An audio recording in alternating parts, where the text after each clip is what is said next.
Look. Osri trying to turn the corner. Damian Lee was there. And right now, when Beasley is hitting blocked by McDaniels. And there's Beasley again. Oh. My goodness. Big difference in this game. Poole dropping in the free throw. NBA is. I was listening to Anthony Edwards, and he was talking about how adversity to overcome this game. Are they going to play this thing out to the final whistle? McDaniels down the lane. Now, the other to still win games. It's a huge loss. And everybody talks about just next man up mentality, step up. You lose a guy like that, that's just a huge part of everything you do as McDaniels. You're going to feel those losses when guys like that are out at some point. Naz Reid, little show and go, nice finish. The 3 quarters played really, really well here in Minnesota, but the T-Wolves are fully stocked and they've got all their role players playing incredibly well. I can talk to the young guys about that. Like, yeah, we're going through a tough stretch right now, but don't be surprised about it. Just deal with it. You got to give the Minnesota Timberwolves credit. D'Angelo Russell said he feels like they're close as they knocked out another 3. So McDaniels, the fact that they're defending at a higher level is definitely encouraging. Well, they just Minnesota's shooting 52% now for the game. They got hot and have been on this run.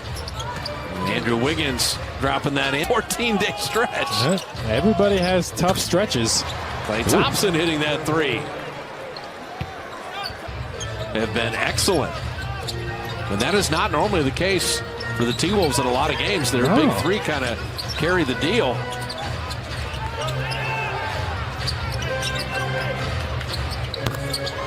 Kuminga.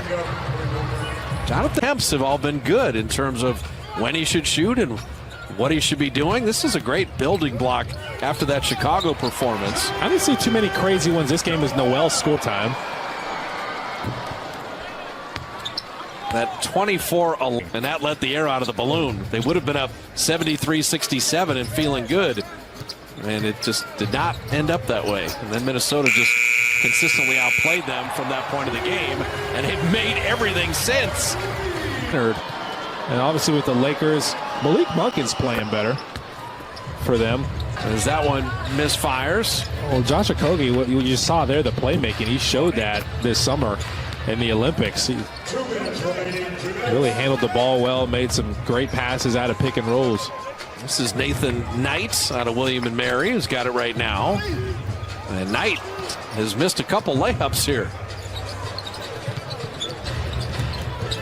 This will be another game, though, on this trip where the Warriors are sub 40% shooting.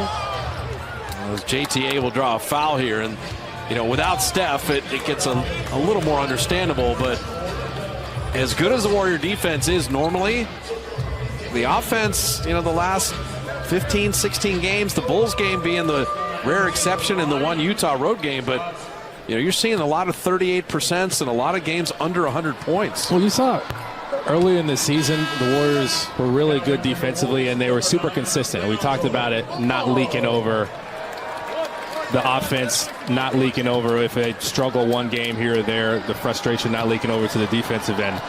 But earlier in the season, it was like a one-off or a two-off where they would struggle offensively. So it's much easier to keep it going defensively and have your offense and defense be independent. When you go through a stretch like this, I don't care how mentally tough you are, it's going to leak over. It's just human nature. If you go through a stretch where you're struggling with your shooting like the Warriors have, and then we've seen them break out of it against the Bulls, but you'd love to kind of break out of it again. McKinley, right, putting it in. That's why we've said a couple times on this trip that the best thing is Chiozza loses the handle and Layman is fouled. 12-day homestand. Like that's exactly what you need. Now, that doesn't cure everything, but this team has just been on the road forever. And, you know, you play 41 home, 41 on the road.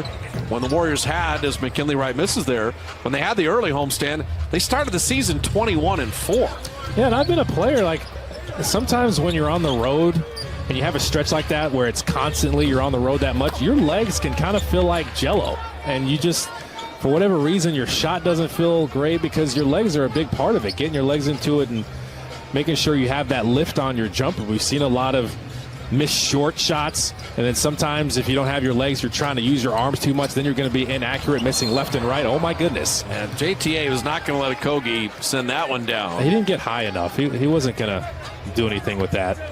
But the Warriors 29 free throw attempts tonight, building on all the kind of attacking the paint against Chicago. I think that's for Kuminga, for Jordan Poole, for Wiggins. I think that's important. Yeah, we talked about that. Timberwolves will definitely foul, and they came in the game with the mentality to attack and get downhill. It's just, you just had a rough sequence there in the third, and it was just tough to overcome, obviously, with how short-handed you are already. It'll be interesting on this homestand, and I don't know what Bob Myers and Steve Kerr want to do on this, but, Moses Moody has been playing for Santa Cruz, right?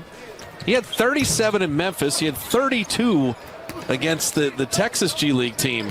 Moses Moody's playing very well, and he's knocked out a few threes here and there. And you're gonna need another fresh body, and I think Moses Moody will be ready too, along with Kuminga. You're gonna see the rookies get some playing time just because you're down. Draymond plays a lot of minutes. All hands on deck.